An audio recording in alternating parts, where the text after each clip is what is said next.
سلامي سلامي لقوم كرام بدوا في الظلام كبدر التمام أتينا لشارقة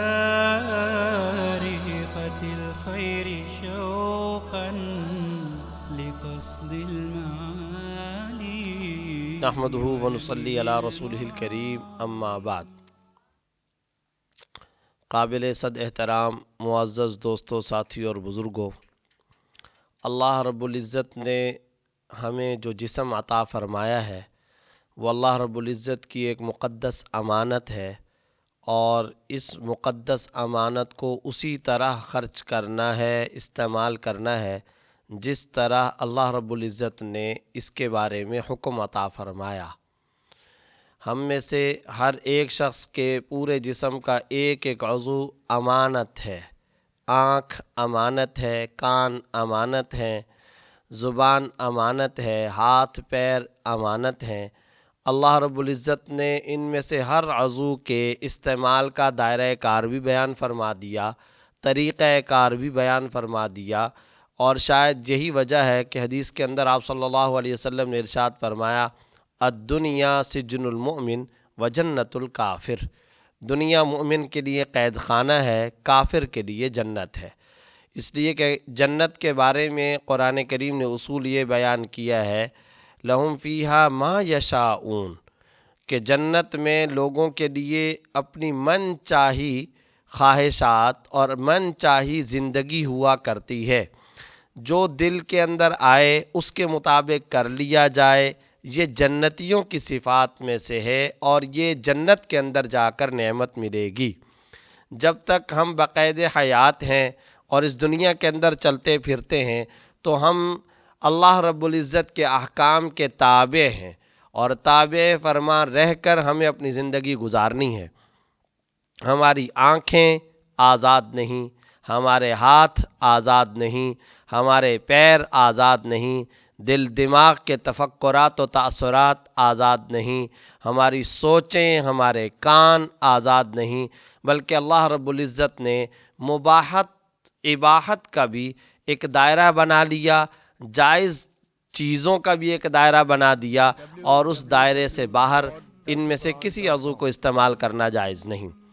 آج کے موضوع کے اعتبار سے جس میں کہا گیا جھوٹ اور بد زبانی مؤمن کا شیوا یا مؤمن کا طریقہ کار نہیں ہے، اس حوالے سے ایک بات یہ یاد رکھنی چاہیے کہ اللہ رب العزت نے جو زبان ہمیں عطا فرمائی ہے، ہم شاید یہ سمجھتے ہیں کہ زبان اللہ رب العزت کی طرف سے جسم کے دیگر پارٹس، دیگر اعضاء کی طرح ایک عضو اور ایک ٹکڑے کے طور پر ہمیں مل گیا، شاید اس کی قدر و قیمت، اس کی اہمیت کا اندازہ ہمیں نہیں۔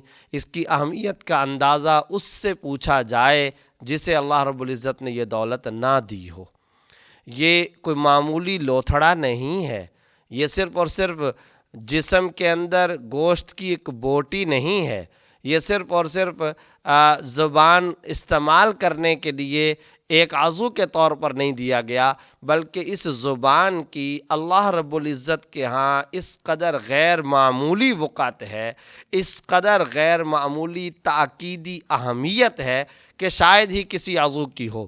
آپ دیکھیے، یہ زبان دوست کو دشمن بناتی ہے، دشمن کو دوست بناتی ہے، حلال کو حرام کرتی ہے، حرام کو حلال کرتی ہے، مسلمان کو کافر بناتی ہے، کافر کو مسلمان بناتی ہے۔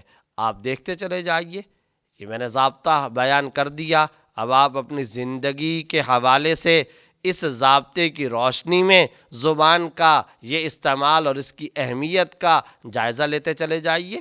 ایک آدمی ہے، وہ آپ کا دوست ہے، آپ اس کے پاس جاتے ہیں، وہ آپ کا اکرام کرتا ہے، ہر وقت آپ اس کے ساتھ رہتے ہیں، وہ آپ کی باتیں مانتا ہے، آپ کے لیے ایثار، محبت، پیار، دل کے جذبات کی وہ قدر کرتا ہے، اور آپ کے ساتھ حسن سلوک کا مظاہرہ کرتا ہے۔ اب اس قدر اعلیٰ تعلقات ہیں، اس قدر عمدہ نبھاؤ چل رہا ہے، اس قدر اعلیٰ سلوک چل رہا ہے، مگر آپ اگر اس کو گالی دے دیں، اگر آپ اس کو برا بھلا کہہ دیں تو دیکھیے یہ آپ کا دوست تھا، اب یہ دشمن کے اندر تبدیل ہو گیا۔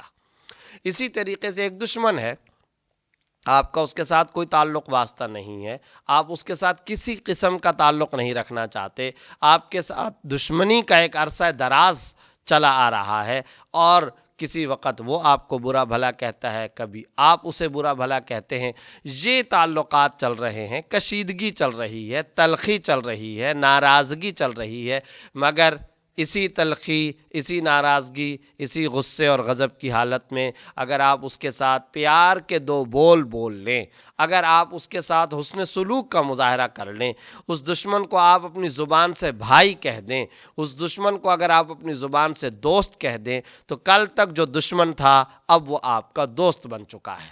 بتائیے اس دشمن کو دوست کس چیز نے بنایا؟ اسی زبان نے دشمن کو دوست بنا لیا۔ یہ چیز حلال کو حرام کرتی ہے، حرام کو حلال کرتی ہے۔ وہ کیسے؟ آپ غور فرمائیے، ایک خاتون ہے، اس کے ساتھ آپ کا کوئی تعلق نہیں، وہ ایک اسٹرینجر ہے، وہ ایک اجنبیہ خاتون ہے، اس اجنبیہ خاتون کے ساتھ کسی قسم کا تعلق رکھنا آپ کے لیے جائز نہیں، حتیٰ کہ قرآن کریم نے فرمایا قُل لِّلْمُؤْمِنِينَ يَغُضُّوا مِنْ أَبْصَارِهِمْ، کہ آنکھیں بھی جھکا کر کے رکھو، اس کی طرف نظر بھی ارادے اور قصد کے ساتھ، اپنے عزم کے ساتھ نظر ڈالنا یہ بھی شرعاً ناجائز اور حرام قرار دیا گیا ہے۔ اب آپ اندازہ لگائیے، ایک خاتون جس کے ساتھ ایک مسلمان مرد کا کوئی تعلق نہیں تھا، اس کے ساتھ بات چیت کرنا ممنوع، اس کی طرف نظر ڈالنا ممنوع، لیکن آپ قبول ہے کہ ایک جملہ اپنی زبان سے ادا کرتے ہیں، وہ خاتون آپ کے لیے قبول کا ایک لفظ ادا کرتی ہے، وہ حرام اب آپ کے لیے حلال ہو گئی اور ہر قسم کا تعلق رکھنا جائز ہو گیا۔ اللہ رب العزت نے اس زبان کو اس قدر غیر معمولی اہمیت عطا کی کہ حرام کو حلال کر دیا۔ اسی طریقے سے حلال کو حرام کرنے والی چیز ہے، ایک خاتون جو آپ کی زوجہ، اہلیہ اور بیوی ہے، آپ اس کے ساتھ تعلقات بیوی والے ازدواجی تعلقات تک رکھتے ہیں، آپ کے لیے حلال ہے، لیکن آپ کسی وقت غصے کے اندر، جذبے کے اندر، کسی وقت ٹینشن کی حالت میں یا کسی بھی تلخی اور ناراضگی کے موقع پر آپ اسے طلاق کا لفظ بولتے ہیں، طلاق کے الفاظ آپ 3 مرتبہ ادا کرتے ہیں، اب وہی خاتون جو آپ کے لیے حلال تھی وہ حرام ہو گئی۔ بتائیے کس چیز نے اس حلال کو حرام کیا؟ پتہ چلا کہ زبان ہی در حقیقت وہ عضو ہے جس نے حلال کو حرام، حرام کو حلال کر دیا ہے۔ اسی طرح اس سے اور آگے بڑھیے، ایک انسان جو 80 سال کا کافر ہے، نعوذ باللہ خدا کا سرکش اور نافرمان ہے، خدا کا باغی ہے، اور نعوذ باللہ وہ کفر کے اندر، طغیانی کے اندر، گمراہی کے اندر پڑا ہوا ہے، لیکن اگر وہ دل کی گہرائیوں سے یہ کہہ دے کہ یا اللہ میں توبہ کرتا ہوں، یا اللہ اشہد ان لا الہ الا اللہ و اشہد ان محمد الرسول اللہ، اگر لا الہ الا اللہ محمد الرسول اللہ کا وہ جملہ ادا کر لیتا ہے، بتائیے کہ کیا وہ کافر مسلمان نہیں ہوگا؟ بالکل ہو گیا۔ اس کافر کو مسلمان بنانے والی چیز کیا ہے؟ کس نے اس کافر کو مسلمان بنایا؟ زبان سے یہ جملہ، یہ کلمہ طیبہ ادا ہوا، یہ کفر سے اسلام کی روشنی کے اندر منتقل ہو گیا۔ اسی طریقے سے اس کا برعکس لے لیجئے، اگر کوئی مسلمان ہو اور وہ کوئی کفریہ جملہ نعوذ باللہ ادا کرے، مسلمان تھا، ایمان کی روشنی اب اس کے دل سے رخصت ہو گئی، اب وہ کفر کے اندر آ گیا، کفر کی تاریکی اس کے اوپر چھا گئی، اس مسلمان کو کافر کس چیز نے بنایا؟ اسی لیے عربی کے اندر یہ بڑا مشہور و معروف شعر ہے، جراحات السنان لہا التیام، کہ زبان کا جو زخم ہوتا ہے اس کا مندمل کرنے، اسے مٹانے کا کوئی دنیا کے اندر آلہ اب تک ایجاد نہیں ہوا۔ ہاں، تلوار کا اگر زخم ہے، وہ زخم لکڑی، لوہے، ڈنڈے کا زخم تو مندمل ہو سکتا ہے، وہ زخم تو ختم ہو سکتا ہے، وہ زخم ہلکا ہو سکتا ہے، لیکن دل پر جو چوٹ لگ چکی ہو اور دل پر طنز کا جو تیر لگ چکا ہو، طعنے کا جو الزام لگ چکا ہو، یا گالی کا جو زخم لگ چکا ہو، اب وہ گالی کا زخم دل سے مندمل ہونے والا، دماغ سے اوجھل ہونے والا اور دل سے مٹ جانے والا نہیں ہے۔ تلوار کا زخم تو ختم ہو سکتا ہے مگر زبان کا زخم ختم نہیں ہو سکتا۔ زبان کی اس قدر غیر معمولی اہمیت ہے۔ اور میرے دوستو ساتھیو، قرآن کریم کے اندر جگہ جگہ زبان کو محتاط طریقے سے استعمال کرنے کا تاکیدی حکم موجود ہے۔ ہمارے آج کے موضوع کے اندر جھوٹ، یہ بھی در حقیقت موضوع کا ایک حصہ ہے۔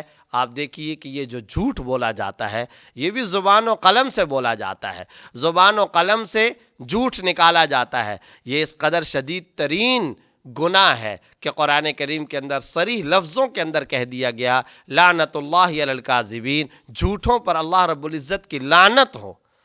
یہ کسی مولوی صاحب کا لفظ نہیں، کسی مفتی صاحب کا لفظ نہیں، یہ اللہ رب العزت کا کلام ہے کہ جھوٹے پر اللہ کی لعنت ہو۔ گویا کہ جھوٹا بن جانب اللہ ملعون ہے، اس پر لعنت کی گئی ہے۔ رسول اللہ صلی اللہ علیہ وسلم نے کس قدر احادیث کے اندر زبان کو کنٹرول کرنے، زبان کو قابو میں رکھنے کی تاکید فرمائی۔ کسی حدیث میں فرمایا شرمگاہ کی اور زبان کی کوئی اگر ضمانت دیتا ہے میں اسے جنت کی ضمانت دیتا ہوں۔ ایک حدیث شمائل ترمذی کے اندر آپ صلی اللہ علیہ وسلم نے ارشاد فرمایا لیس المؤمن لعانا ولا فحاشا ولا بذیا، مسلمان لعنتیں دینے والا نہیں ہوتا، مسلمان فحش گوئی والا نہیں ہوتا، مسلمان بیہودہ زبان استعمال کرنے والا نہیں ہوتا، مسلمان طعنہ دینے والا نہیں ہوتا۔ ایک حدیث مسلم کے اندر فرمایا لا يدخل الجنت قطات، چغل خور جنت کے اندر داخل نہیں ہوگا۔ بتائیے یہ چغل خوری کا گناہ کون سے عضو سے ادا کیا جاتا ہے؟ چغل خوری کا گناہ ہو، جھوٹ کا گناہ ہو، مبالغے کا گناہ ہو، غیبت کا گناہ ہو، حسد کا گناہ ہو، تکبر اور اپنے تعالی اور عجب اور خود پسندی کا گناہ ہو، یہ سارے کے سارے گناہ صادر ہوتے ہیں اس زبان کے ایک لوتھڑے سے۔ میں اور آپ تو آج تک یہ سمجھتے تھے کہ شاید جیسا کہ جسم کا کوئی ایک عضو ہوتا ہے، انگلی ہے، آنکھ ہے، کان ہے، تو زبان بھی اسی طریقے کا ایک عضو ہے۔ نہیں، یہ در حقیقت جامع المحاسن بھی ہے، یعنی اعلیٰ ترین صفات کو جمع کرنے والا عضو بھی ہے، اور یہی عضو در حقیقت مذمت کا، برائی کا ذریعہ بھی ہے، مذمت اور فحاشی اور عریانی کو پھیلانے کا ذریعہ بھی ہے۔ قرآن کریم کے اندر انبیاء کرام کے مکالمے اللہ رب العزت نے بیان فرمائے ہیں۔ آپ دیکھیے 9ویں سپارے کا آپ اختتام کھولیے، 8ویں سپارے کا آپ اختتام کھولیے اور مطالعہ کرتے چلے جائیے۔ قرآن کریم کے اندر انبیاء کرام کی گفتگو کو اللہ رب العزت نے نقل فرمایا ہے۔ ایک جگہ پر آیا لقد ارسلنا نوحا الى قومه فقال یا قوم اعبدوا اللہ ما لکم من الہ غیرہ۔ حضرت نوح علیہ السلام کو ہم نے اس کی قوم کی طرف بھیجا۔ نوح علیہ السلام نے اپنی قوم کو آ کر کے فرمایا کہ تمہیں کیا ہو گیا ہے، تم اللہ کے علاوہ کسی کی پرستش، پوجا اور عبادت مت کرو۔ یہ حضرت نوح علیہ السلام اپنی قوم کو دعوت اور تبلیغ کا فریضہ انجام دے رہے ہیں، اپنی قوم کو نصیحت فرما رہے ہیں۔ اب آپ دیکھیے اعلیٰ درجے کی خیر خواہی، شفقت اور نرمی کے ساتھ حضرت نوح علیہ السلام قوم کو فرما رہے ہیں کہ اللہ کے علاوہ کسی کی پرستش نہ کرو۔ انی اخاف علیکم عذاب یوم عظیم، میں ایک عظیم اور بڑے دن کے عذاب کا خوف رکھتا ہوں تم پر۔ یہ حضرت نوح علیہ السلام نصیحت فرما رہے ہیں قوم کو۔ اس کے جواب کے اندر قوم کیا کہتی ہے؟ یا نوح انا لنراک فی ضلال مبین، اے نوح ہم تو آپ کو کھلی ہوئی گمراہی کے اندر پاتے ہیں، ہم تو آپ کو گمراہ سمجھتے ہیں۔ اب اس کے جواب میں حضرت نوح علیہ السلام کیا فرماتے ہیں؟ یا قوم لیس بی ضلالہ ولکنی رسول من رب العالمین، اے میری قوم میں کوئی گمراہ نہیں ہوں، مجھے کوئی گمراہی لاحق نہیں ہے، میں تو اللہ رب العزت کی طرف سے رسول اور پیغمبر بنا کر کے بھیجا گیا ہوں۔ ابلغکم رسالات ربی وانا لکم ناصح امین، میں تمہیں اپنے رب کے پیغامات پہنچاتا ہوں اور انتہائی خیر خواہ ہوں اور امانت و دیانت کے ساتھ رب کا پیغام تمہیں پہنچاتا ہوں۔ اواجبتم ان جاءکم ذکر من ربکم، کیا تمہیں یہ بات پسند نہیں ہے کہ اللہ رب العزت کی طرف سے، تمہارے رب کی طرف سے، تمہارے مالک خالق و رازق کی طرف سے تمہیں نصیحت آئے؟ اب آپ دیکھیے، نوح علیہ السلام نصیحت کر رہے ہیں، قوم اس کے جواب کے اندر حضرت نوح علیہ السلام کو گمراہ کہہ رہی ہے۔ اگلا رکوع آپ جا کر کے دیکھ لیجئے، اس سے اگلا رکوع دیکھ لیجئے، حضرت ہود علیہ السلام کے بارے میں فرمایا۔ حضرت ہود علیہ السلام قوم کے پاس جا کر کے دعوت دیتے، یا قوم اعبدوا اللہ ما لکم من الہ غیرہ، اے میری قوم اللہ کی عبادت کرو، اللہ کے علاوہ تمہارا کوئی مالک و خالق اور رازق اور معبود نہیں ہے۔ اس کے جواب میں قوم کیا کہتی ہے؟ اِنَّا لَنَرَاكَ فِي سَفَاهَةٍ وَإِنَّا لَنَظُنُّكَ مِنَ الْكَاذِبِينَ، ہم تو بے شک اے ہود علیہ السلام تجھے ہم گمراہ محسوس کرتے ہیں، اور نعوذ باللہ ہم تو گمان کرتے ہیں کہ تو جھوٹوں میں سے ہے۔ حضرت ہود علیہ السلام اس کے جواب کے اندر ارشاد فرماتے ہیں، یا قوم لیس بی سفاہہ، اے میری قوم مجھے کوئی گمراہی لاحق نہیں ہے، ولکنی رسول من رب العالمین، میں تو رب العالمین کی طرف سے پیغمبر اور رسول بنا کر کے بھیجا گیا ہوں۔ ابلغکم رسالات ربی وانصح لکم وَأَعْلَمُ مِنَ اللَّهِ مَا لَا تَعْلَمُونَ، میں اپنے رب کے پیغامات تم تک پہنچاتا ہوں، اور میں اپنے رب کے پیغامات پہنچانے کے ساتھ ساتھ تمہیں نصیحت اور خیر خواہی کی وصیت کرتا ہوں، اور میں تمہیں وہ باتیں بتاتا ہوں جو تم نہیں جانتے ہو۔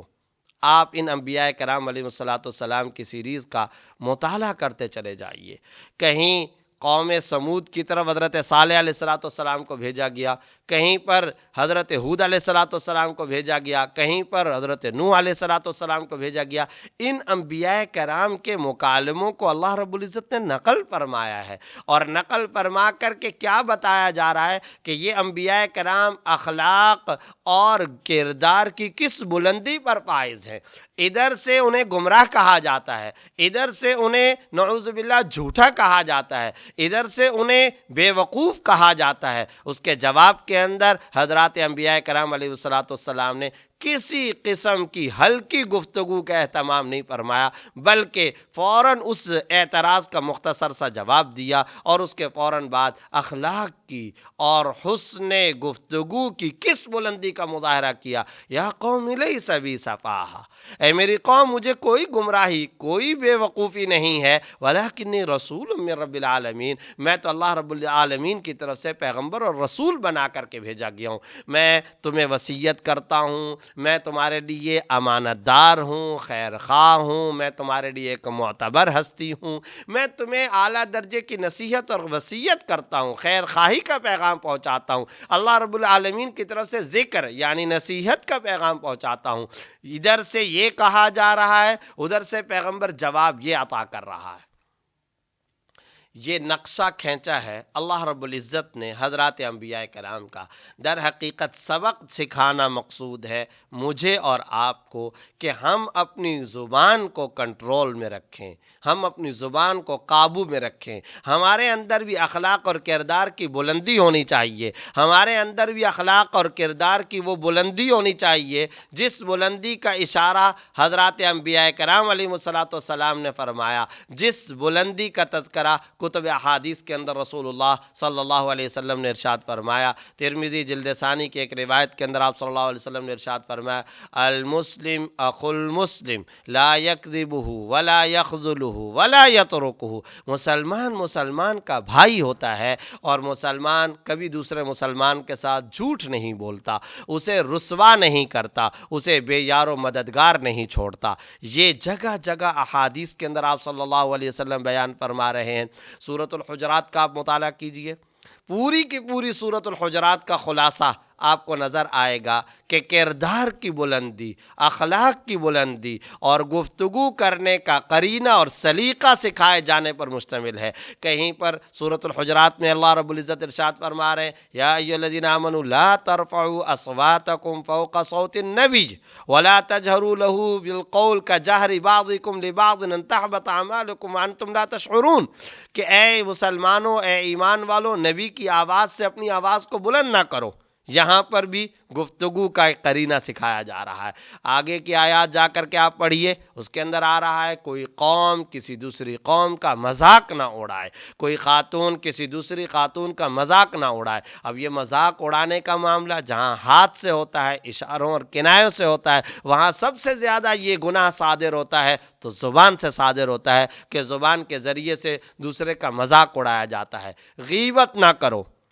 اب وَلَا يَغْتَبْ بَعْضُكُمْ بَعْضًا أَيُحِبُّ أَحَدُكُمْ أَن يَأْكُلَ لَحْمَ أَخِيهِ مَيْتًا فَكَرِهْتُمُوهُ۔ اب غیبت سے منع کیا گیا تو یہ غیبت کا گناہ بھی سب سے زیادہ زبان سے صادر ہوتا ہے، چغلی کا گناہ زبان سے صادر ہوتا ہے۔ اسی طریقے سے قرآن کریم کے اندر بھی کئی جگہوں پر اس بات کی سختی سے ممانعت ہے، بلکہ اس گناہ کو بت پرستی کے ساتھ، جوئے اور قمار کے ساتھ بیان کیا گیا۔ اور وہ کون سا گناہ ہے؟ شہادت الزور، شہادت الزور، جھوٹی گواہی۔ اب یہ جو جھوٹی گواہی ہے یہ کہاں سے ادا ہوتی ہے؟ یہ بھی زبان سے ادا ہوتی ہے۔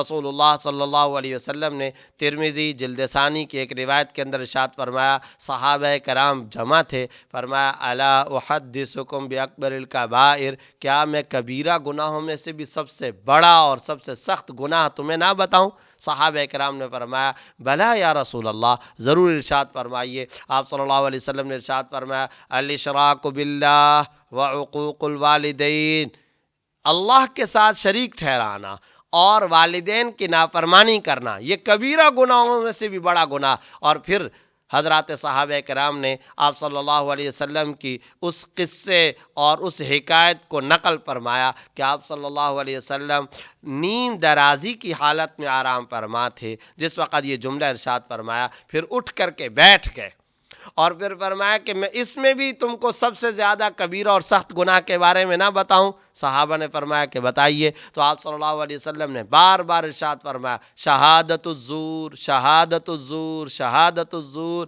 حتیٰ کہ صحابہ کرام نے فرمایا یہ بات اتنی مرتبہ آپ صلی اللہ علیہ وسلم نے دہرائی کہ ہمارے دلوں میں یہ خیال آیا یقول کل واحد منا حتیٰ قلنا لیتہ سکت، ہم میں سے ہر ایک یہ کہنے لگا اے کاش آپ صلی اللہ علیہ وسلم اپنے آپ کو اتنی تکلیف کے اندر مبتلا نہ کرتے اور خاموش ہو جاتے، اور آپ صلی اللہ علیہ وسلم اپنے آپ کو اس قدر تکلیف کے اندر اور اذیت کے اندر مبتلا نہ کرتے۔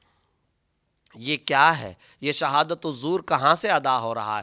یہ زبان سے ادا ہو رہا ہے۔ تو جتنے گناہوں کا مجموعہ ہے اگر وہ ادا ہوتا ہے تو زیادہ تر زبان سے ادا ہوتا ہے۔ اللہ رب العزت نے یہ لوتھڑا ہمیں عطا کیا، یہ عضو ہمیں عطا کیا، لیکن یہ یاد رکھنے کا ہے کہ یہ عضو ایسا ہے کہ اس کی بنیاد پر ایمان کا دار و مدار ہے، اس کی بنیاد پر تقوی کا دار و مدار ہے، اس کی بنیاد پر اخلاق اور کردار کی بلندی کا دار و مدار ہے۔ یہ جسم کا عضو یا تو جہنم کے اندر انسان کو لے کر جائے گا یا جنت کے اندر لے کر کے جائے گا۔ یہ معمولی عضو نہیں ہے، یہ عضو حلال کو حرام، حرام کو حلال، دوست کو دشمن، دشمن کو دوست اور دنیا جہاں کے بے شمار انقلابات پیدا کرنے والا عضو ہے۔ اسی زبان سے قرآن کی تلاوت ادا ہوتی ہے، اسی زبان سے بیان و تقریر کا فریضہ انجام دیا جاتا ہے۔ اس زبان سے اگر اعلیٰ طریقے سے اچھے انداز میں اس کو استعمال کیا جائے تو یہ زبان دنیا کے اندر خوشگوار نبوی انقلاب پیدا کرنے کا ذریعہ ہے، اور اگر اسی زبان کو غلط استعمال کیا گیا تو ماحول کے اندر، فضاؤں کے اندر، محلوں اور ٹاؤنز کے اندر، علاقوں کے اندر اور میڈیا کے اندر لوگوں کے اندر فحاشی اور عریانی کو پھیلانے کا بھی یہ ذریعہ بنے گا۔ یہ لوگوں کو ہنسانے کا بھی ذریعہ ہے، لوگوں کو رلانے کا بھی ذریعہ ہے، یہ لوگوں کو حیات تقوی دلانے کا بھی ذریعہ ہے، اور یہ لوگوں کو شیطانی اعمال پر رغبت دلانے کا بھی ذریعہ ہے۔ اس لیے زبان کو کنٹرول کرنا یہ رسول اللہ صلی اللہ علیہ وسلم کے اخلاق میں سے شاید سب سے پہلی اور بنیادی شرط ہے۔ آپ یاد رکھیے حدیث کے اندر آپ صلی اللہ علیہ وسلم نے ارشاد فرمایا المسلم من سلم المسلمون من لسانہ و یدہ، مسلمان تو وہ ہے کہ دوسرے مسلمان اس کی زبان اور ہاتھ سے محفوظ رہیں۔ یہاں ایک قابل غور علمی نکتہ یہ ہے کہ آپ صلی اللہ علیہ وسلم نے لسان کا، زبان کا تذکرہ پہلے فرمایا، ہاتھ کا تذکرہ بعد میں فرمایا۔ کیوں؟ حضرات محدثین کرام نے فرمایا زبان سے تکلیف زیادہ دی جاتی ہے، ہاتھ سے تکلیف کم دی جاتی ہے۔ آپ آپ دیکھیے میں نے جیسا کہ ابھی عرض کیا، ہاتھ سے تو زیادہ سے زیادہ مارے جانے کی تکلیف کی جا سکتی ہے، ہاتھ سے تو کسی کو اذیت یوں پہنچائی جا سکتی ہے کہ نعوذ باللہ کوئی کسی کو مارے گا، کوئی کسی کو دھکا دے دے گا، یہی کچھ. لیکن زبان غیبت یہ کرتی ہے، زبان حسد کا اظہار یہ کرتی ہے، تکبر کا اظہار یہ کرتی ہے. خدا کی طرف سے جس گناہ کو ملعون قرار دیا گیا یعنی جھوٹ، وہ یہ زبان ادا کرتی ہے. غلط بیانی یہ زبان ادا کرتی ہے. مبالغہ آرائی یہ زبان ادا کرتی ہے. کس قدر مجموعہ ہے گناہوں کا جو اس زبان سے ادا ہو رہے ہیں. اس لیے اس حدیث کے اندر آپ صلی اللہ علیہ وسلم نے زبان کو پہلے بیان فرمایا. مسلمانوں کے حقوق بخاری کی حدیث کے اندر بیان فرمائے، حق المسلم علی المسلم خمس رد السلام وعیادت المریض واتباع الجنائز واجابت الدعوہ وتشمیت العاطس. مسلمان کے مسلمان پر 5 حق ہیں: سلام کا جواب دینا، عیادت المریض مریض کی عیادت کرنا، اتباع الجنائز جنازے کے پیچھے چلنا، اجابت الدعوہ دعوت کو قبول کرنا، وتشمیت العاطس اور چھینکنے والے کی چھینک کا جواب دینا. اب بتائیے یہ جتنے حقوق بیان کیے جا رہے ہیں، ان حقوق میں سے زیادہ تر حقوق کون سے عضو سے ادا کیے جاتے ہیں؟ یہ زبان سے ادا کیے جاتے ہیں. سلام زبان سے ادا کیا جاتا ہے، کلمہ طیبہ زبان سے ادا کیا جاتا ہے.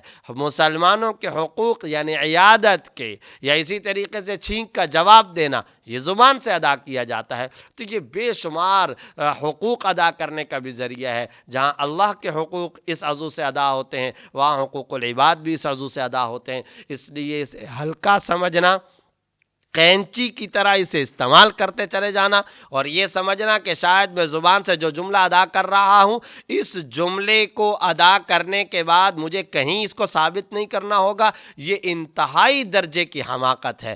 حضرت مولانا مفتی محمد شفیع صاحب رحمۃ اللہ علیہ ارشاد فرمایا کرتے تھے، جب بھی کوئی جملہ زبان سے ادا کرو تو یہ یاد رکھو کہ کل کو ایک عدالت کے اندر اس جملے کو ثابت کرنا ہوگا. اور یہ یاد رکھیں کس عدالت کی بات ہو رہی ہے. دنیا کی عدالت میں بھی اس کو ثابت کرنا پڑ سکتا ہے. بے شمار لوگ ہیں جنہوں نے کوئی بات زبان سے ادا کی، ریکارڈ کر لی گئی اور وہ محفوظ کر لی گئی. اب جب عدالت کے اندر آئے تو وہ اس سے پھر نہیں سکتا تھا. اب اس کی بنیاد پر کس قدر جانی اور مالی نقصانات لوگوں کو اٹھانے پڑے. یہ نقصان پھر بھی فانی ہے، اس لیے کہ یہ دنیا فانی ہے. اس دنیا کا فائدہ بھی فانی، اس دنیا کا نقصان بھی فانی. یہ زندگی تو گزر جائے گی، مگر اصل اس زبان سے ادا کیے گئے جملے کو اللہ کی عدالت میں ثابت کرنا ہوگا. اگر اللہ کی عدالت میں ثابت کر سکتے ہو تو اسے زبان سے ادا کر دو، اور اگر اللہ کی عدالت میں ثابت کرنے کی پوزیشن میں نہیں ہو تو روک لو اس زبان کو، پکڑ لو اس زبان کو، تھام لو اس عضو کو، اور رسول اللہ صلی اللہ علیہ وسلم کی اس حدیث کے مصداق بن جاؤ کہ جو زبان کی گارنٹی اور ضمانت دیتا ہے میں اسے جنت کی ضمانت عطا کرتا ہوں. اللہ رب العزت اخلاق، حسن گفتگو اور کردار کی بلندی ہم میں سے ہر ایک کو عطا فرمائے. وآخر دعوانا ان الحمدللہ رب www.darsulquran.com. كبدر التمام أتينا لشام